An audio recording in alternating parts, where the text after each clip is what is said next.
Hello, and welcome again to Living English. Today, we'll look at reporting on something you did, and we'll look at more of the little words called prepositions.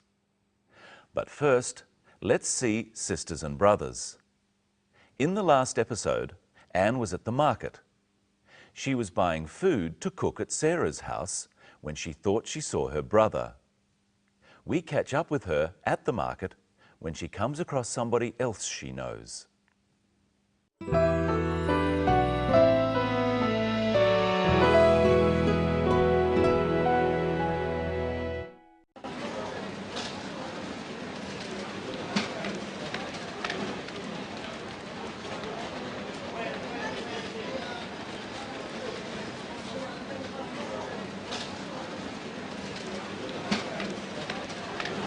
Sorry. Yeah? Steve. Fancy writing into you yet? Where are you off to in such a hurry? Oh, nowhere. I thought I saw someone I know. Oh, where? Oh, it's okay. He's gone now. Must have made a mistake. You got time for a coffee? Yeah, okay. Yeah? How about here? Fine.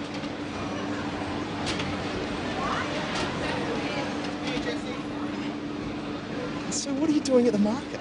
I'm cooking at your house on Friday, remember? Of course, Friday. That'll be great. What about you?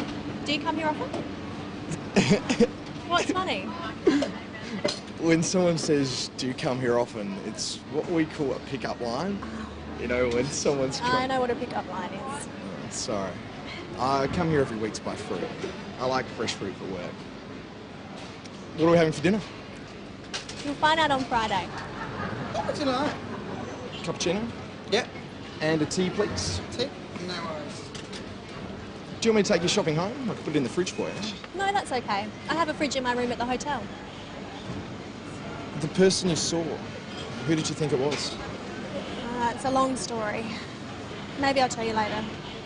On Friday? Maybe. Let's look first at how Steve and Anne meet and what they say to each other. Oh, sorry. Yeah? Steve. Fancy writing into you? Where are you off to in such a hurry? Oh, nowhere. I thought I saw someone I know. First, Steve says, "Fancy running into you."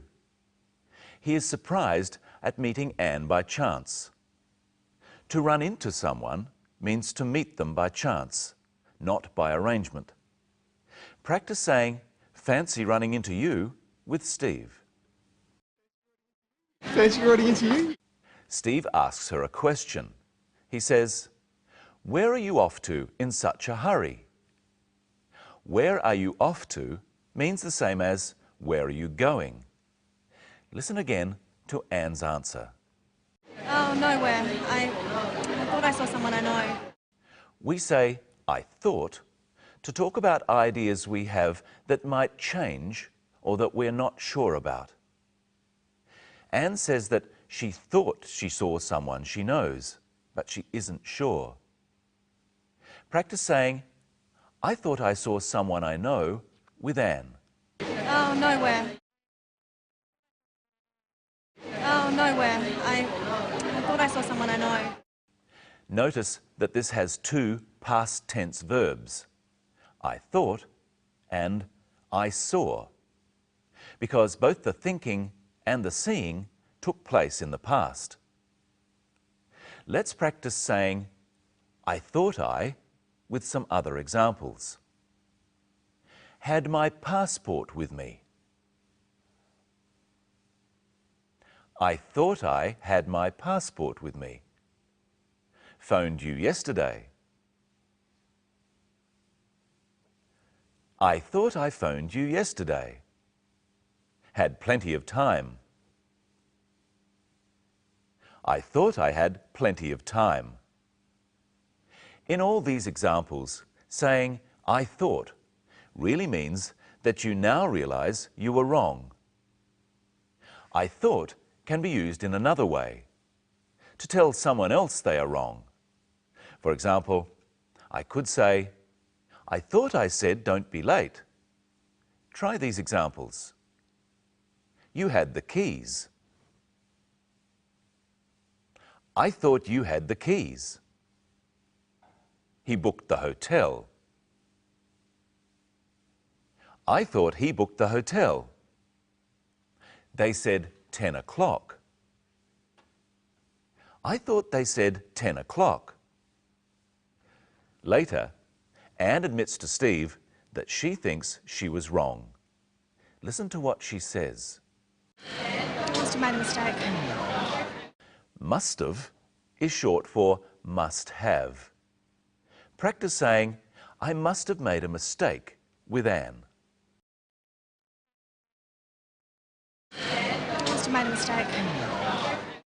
Another way of saying this is, I must have been mistaken. Say this after me. I must have been mistaken. And you can also just say, my mistake. Say this after me. My mistake. Steve asks Anne to have a coffee with him. Watch how he does this. What? Have you got time for a coffee?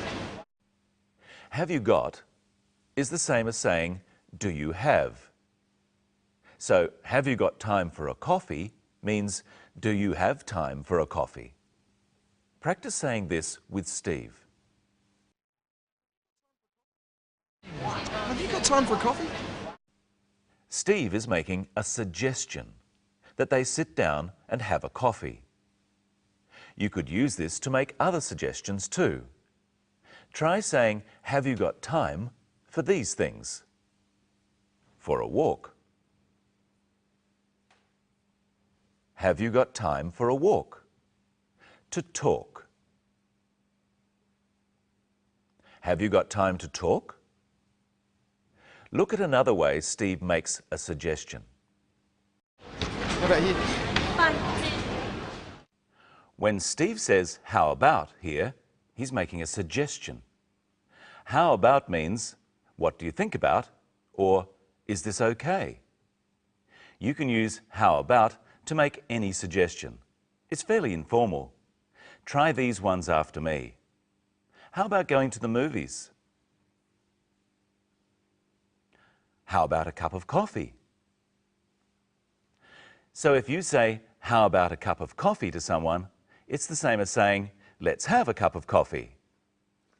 When Steve says, how about here, he means, let's sit here. And Anne agrees by saying, fine. Fine is the same as okay. Do you mind if I sit here? Oh, that's fine. Hello, Michelle. Hello, Brenton. Hello, everyone. Fancy seeing you here. Well, how are you? Well, all right, but I need to go to the dentist tomorrow, and I haven't got time. How come? Well, here's tomorrow on my diary. As you can see, it's fairly full. So where will you be at 10 o'clock? At the hairdresser's. I'll be there for 2 hours. Really? Where will you be at 1 o'clock? At the supermarket. I must get my shopping done. Where will you be at 3 o'clock? At the hospital. I must visit my aunt, who's very ill. You're right, you can't go to the dentist. I'm okay with that. Let's look at when we use at before names of places. First listen to Steve and Anne. So what are you doing at the market? I'm cooking at your house on Friday, remember? Steve asks Anne what she's doing at the market, and Anne reminds him she is going to cook dinner at his house. Why doesn't she say in the market and in the house?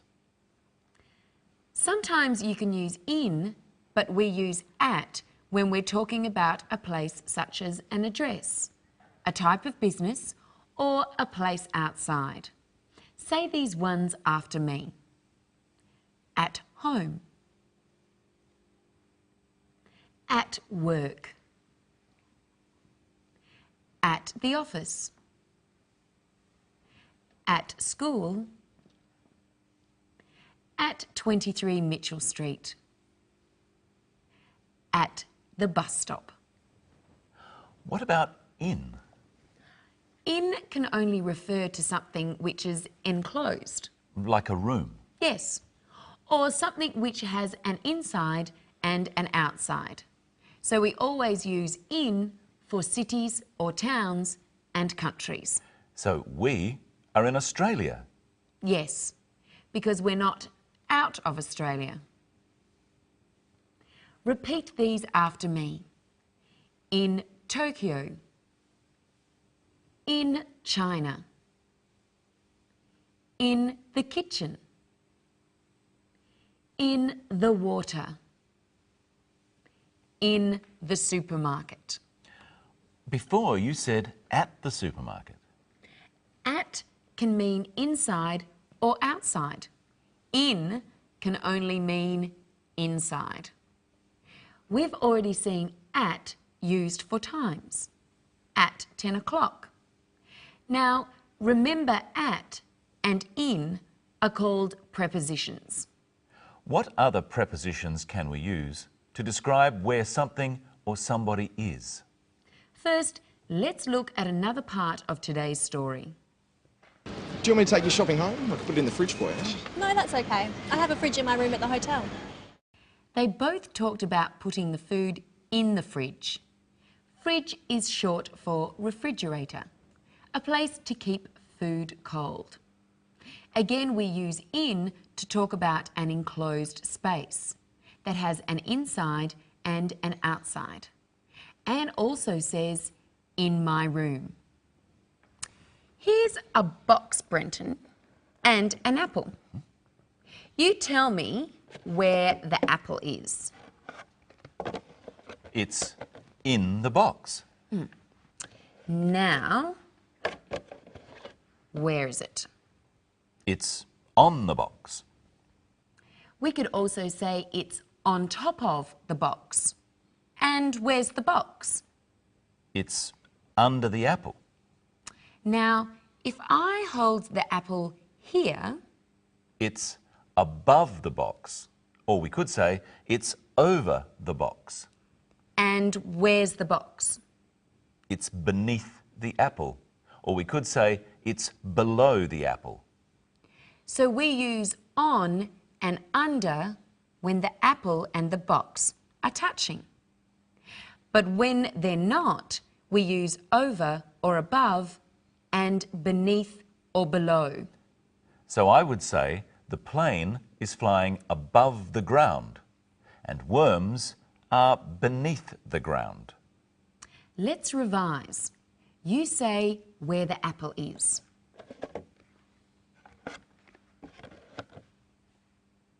In the box.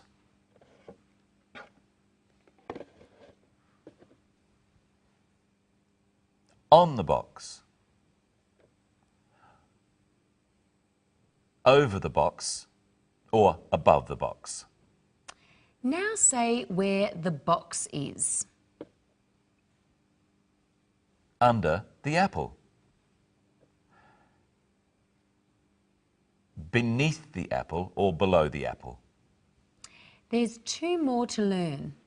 What am I doing now, Brenton? You're putting the apple into the box. Into. We use into when talking about actions. Putting the apple into the box. Going into the house. Getting into the car. And what am I doing now? You're putting the apple onto the box. Onto is used for actions too. Well, we're out of time again. And we'll be back next episode when we'll be looking at describing objects and the phrase might have been.